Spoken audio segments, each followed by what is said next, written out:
Welcome.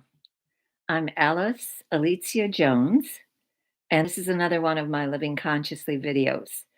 Uh, 5 minutes late, but better late than never. I had a hard time, again, getting on my YouTube, found it easily, but then couldn't get the cursor to move out of the way of the TV.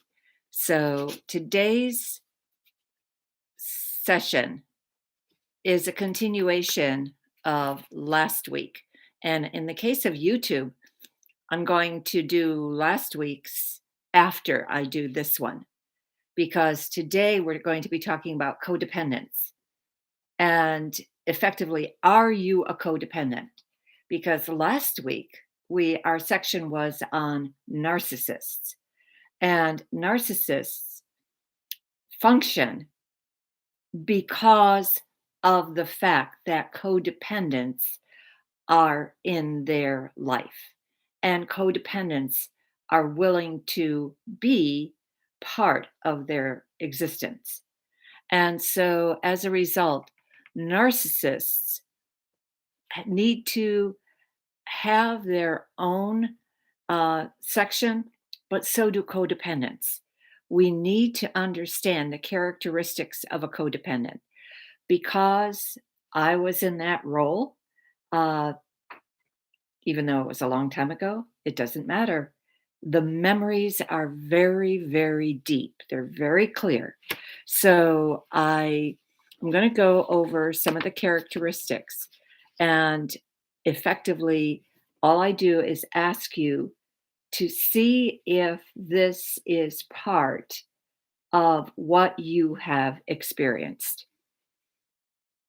And they're in the form of questions. Are you being asked or told that you are the only one who can save this person? You're his guiding light. You're everything to this person. You will be the reason why that person can be a success. Because of you, you are given the enthralling news that you are the reason why this person is going to make it in life. What does that do to you? That makes you feel very special. That makes you feel like, oh my God, I'm a chosen, like almost like one of God's chosen ones to help this person get through life. And it's whatever you do, it doesn't matter.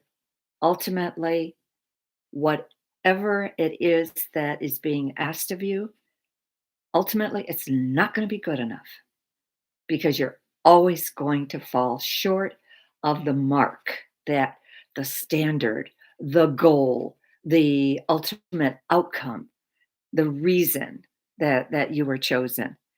So effectively, you really have to watch those words. Are you being asked to be somebody's savior?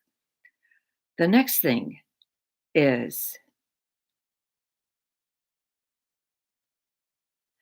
are you being criticized for helping in a certain way?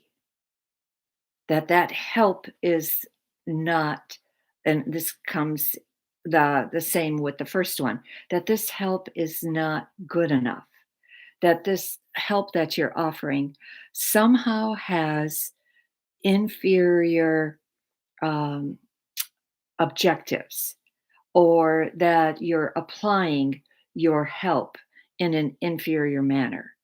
So effectively, is there something inside of you that keeps you saying, I just have to try harder. I just have to figure out what this person needs from me, what this person wants me to say. Effectively, you're being asked to read the mind of that individual. And so, again, you help to contribute to the shortcomings that are being ladled on top of you. And shortcomings, I mean, are we perfect? Yeah, there's a part of us that is. That's the angelic part. That's the archangel part. That's the ascended master part. That's the higher self part. But in our human self, we do show flaws. And yet we're expected not to have any flaws. So that watch for that and watch for the times that you're just not measuring up, that your help is just not measuring up to uh, to what they want from you. And the next one is if they become uncomfortable about something, or if they start freaking out about something. Uh, in my case, the situation was triggered if there was no soap in the bathroom, if we stopped on the highway and had to take an emergency pit stop. If there was no soap in the bathroom, that was cause for an absolute freak out. And so, effectively, you really have to be careful. And are you trying to appease that person? Are you trying to constantly mollify that individual? Are you trying to find ways to help that person out? Do you prepare additional toiletry products in advance of a trip in the event that something like this happened? So watch watch for the extra lengths that you go to try to appease the individual that's flipping out. This one, this next one just is in keeping with what I've just said. Are you being blamed for everything that goes wrong? It doesn't matter what it is. It doesn't matter how you had anything to do with it. Are you being blamed for it? And if you are, then there's something inside of you that is also saying, I must deserve this blame because otherwise it wouldn't be here. So, effectively, again, you're being hard on yourself, you're crucifying yourself. Are you also being told that you have to bring the solution to every single problem, whether you know how to do it or not? The person loses his job. You have to bring the income in to compensate for the two of you working. And at times, you may both be on the verge of losing your jobs. And yet, all the blame rests with you. So just be aware of when that happens to you. Does everything that bring you joy, does it somehow turn into something brown and smelly? Because the other person can't stand to see you joyful.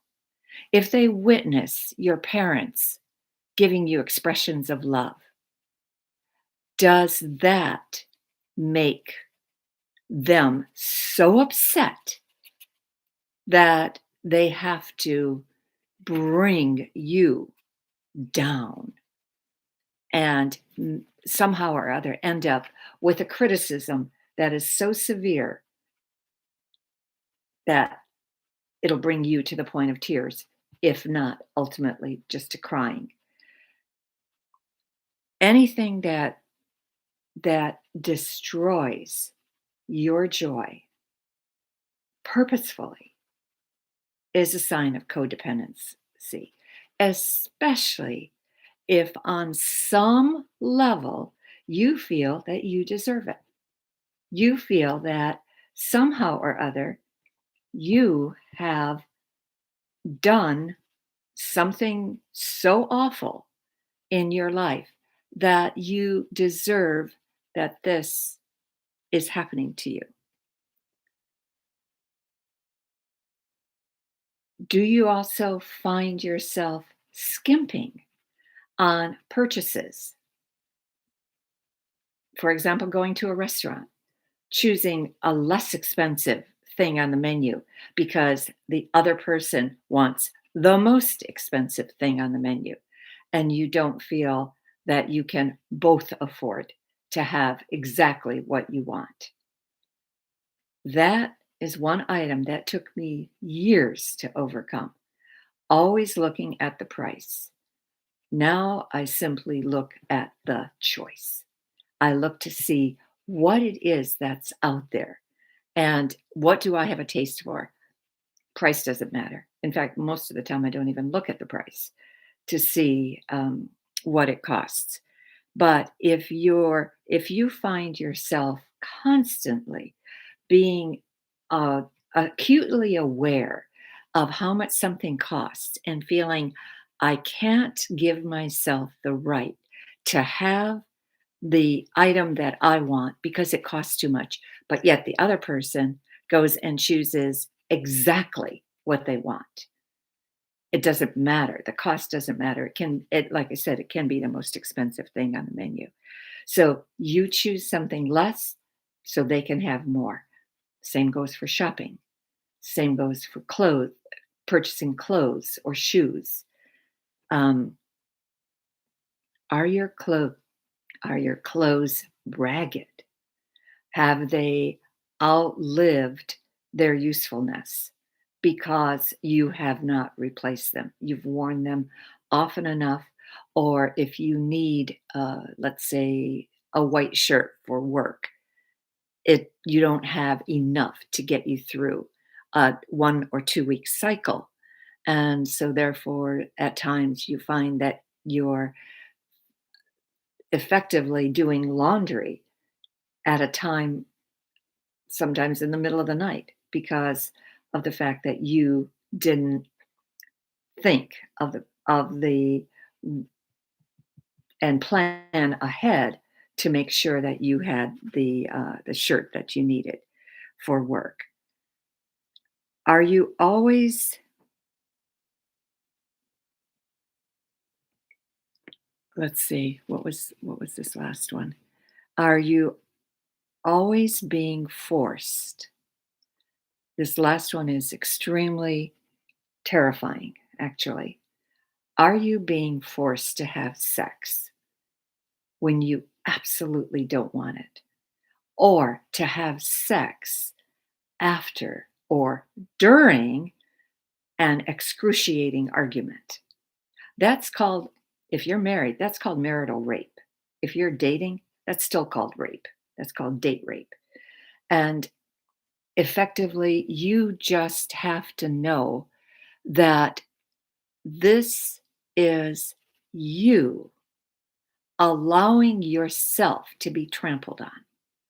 So you do not need to stay in a situation where you are forced to do something as intimate as having sex when you do not want it. And if you're in that situation, I can almost guarantee you, you are a codependent. Whether you think you are or think you're not, you are a codependent. Um, I think that's it for today. Those were the items that I wanted to cover. And like I said, I am going to, on YouTube, I'm going to do, after I finish this stream, I will do the one on codependency because, I'm sorry, the one on narcissism that I did last week on I was supposed to do it simultaneously, but couldn't bring YouTube up. So gave myself about 25 minutes to find YouTube, prayed to my angels to have it ready, and was able to find it. So I bid you adieu. I'm very grateful that you're here. And if you need a book on meditation, Own Your Power Day by Day is the best on the market.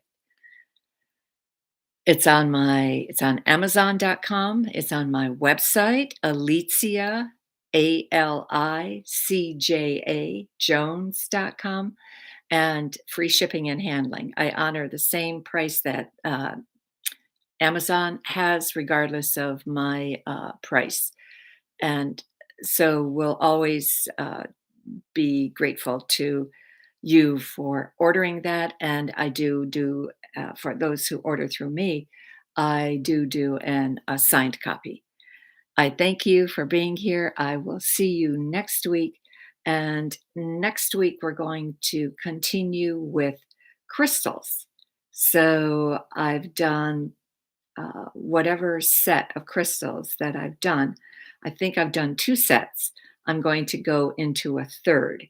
And I'm going to continue with rose quartz, quartz, smoky quartz, rutilated quartz, which has gold veins of gold running through it, and the properties of a recording crystal and how to utilize crystals in your everyday life. So, really am very, very grateful to have you here, and we will see you next week. Thank you.